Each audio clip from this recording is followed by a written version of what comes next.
loved one of yours is disabled, whether it's your uncle, dad, mom, brother, someone in your family is disabled. They're disabled, they cannot physically work, and if they can't work, then they can't earn money, which means how are they going to make ends meet if they can't pay their bills, they can't pay their rent, or they can't buy food for themselves, they're not capable of living. But they could apply for financial aid through a welfare program, but unfortunately they're denied because at that same moment in time, someone else who is on welfare is sitting on their couch watching TV. They're perfectly capable of working, but they don't want to because they're doing just fine using someone else's money. This is just a perfect example of how welfare is being abused through lack of security.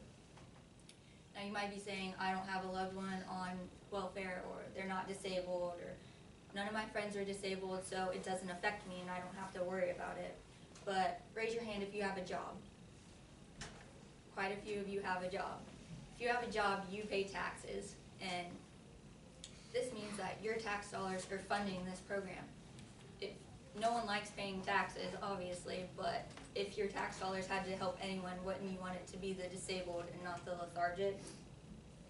Through lack of security, our welfare system is being abused, and in this speech I will discuss what the causes are of this abuse and the solutions to it.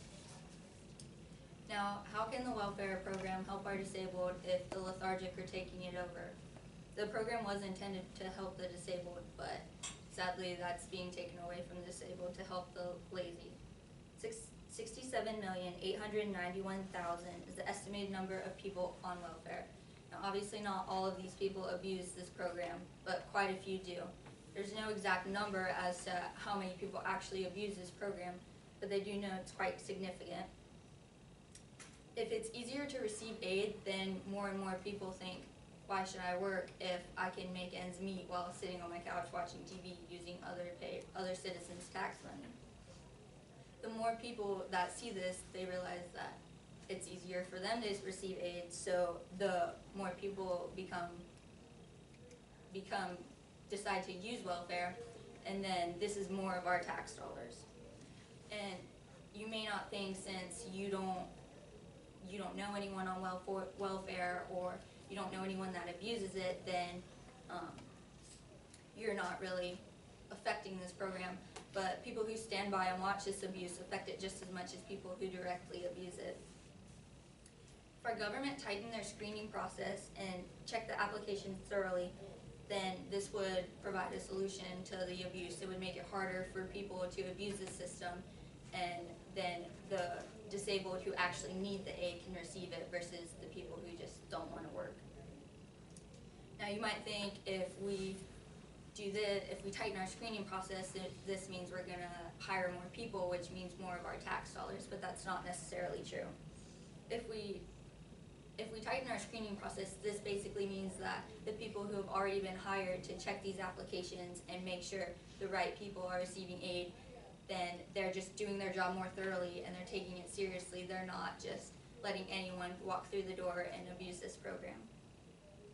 As said by a reporter for the Federal Government Accountability Program, in Minnesota, an audit found that nearly 17% of records reviewed were not eligible for Medicaid, which 17% doesn't seem very significant, but that's quite a bit of people who are abusing it. They're taking away from people who actually need Medicaid, and they're just abusing it by not needing it.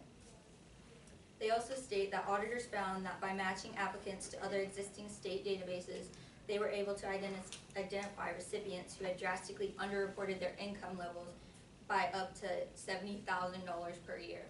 That's quite a bit of money. By simply entering data into a computer base, they found that people were abusing it. That's all they had to do. They just had to type numbers into a computer. They didn't have to take more of our tax dollars. They didn't have to do anything significant. They just had to thoroughly do their job and check the applicants.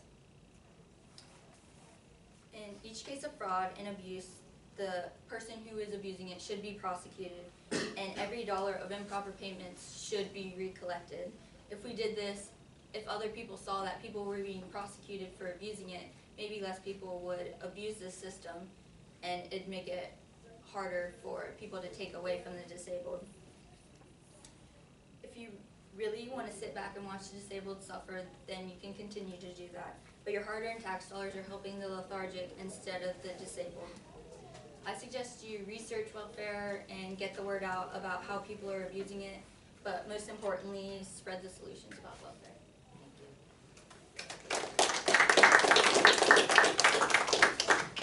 Questions? Okay, I know welfare is like multiple strands. Mhm. Did you find like a specific one that was abused the most? It's mostly food stamps and Medicaid, mostly, because those are the two biggest programs. And Is there a way that we can like prevent people that don't really need welfare to like get it? I mean, just by like I said, tightening the screening process, and if people like check the applicants, like some people like you have to report your like income level, and if they check that with another database, then they can see that maybe they're lying on one form, but the other they're being honest and earning more than what they said. If single parents are on welfare, do they get more money if they have more kids, or is it just one set number? I'm not really sure, but I think, don't hold me to this because I'm not for sure, but I think they get more money, like, if you have more kids, but I'm not for sure. Paige? Did you find any statistics on about how many people they think are abusing welfare? No, because like I said, people who stand back and watch people abuse this program, they don't report it, so there's no exact number as to how many are abusing it, but it is pretty significant, they know that. Ethan? So how would you go about reporting it if you found a case of like welfare fraud? I know that there's like websites, I don't know the exact website, but there's like websites where you can go to report it. Sydney? Do you know how much of our money like goes towards welfare, like to help them? I didn't find any exact number. I mean, I don't really have a guess either, not sure. Okay.